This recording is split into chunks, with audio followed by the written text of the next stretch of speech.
Seorang buruh bangunan di Palembang harus berurusan dengan polisi karena sudah membobol warung serta menggasak puluhan lusin minuman bersoda. Pelaku beraksi pada daluari pas warung jeruk keadaan sepi.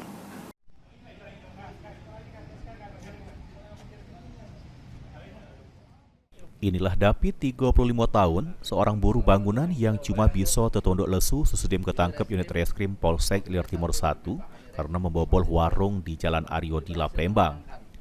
Polisi menjelaskan tersangka beraksi pada daluari pas ditinggal oleh pemilik warung. Juru aksinya tersangka masuk ke warung lewat ventilasi udara, kemudian menggasak 20 lusin minuman bersoda.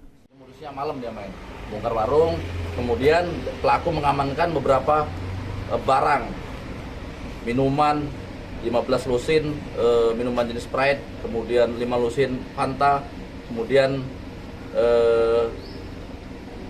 beberapa karung besar plastik ataupun makanan. Itu. Sudah berapa kali bang?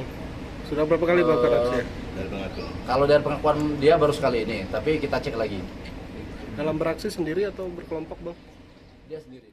Akibat perbuatannya, tersangka harus ngerasa kedinginnya tidur di jero sel tahanan dikenakan pasal 363 KUHP terancam hukuman 7 tahun penjara. Mulyadi, PAL TV.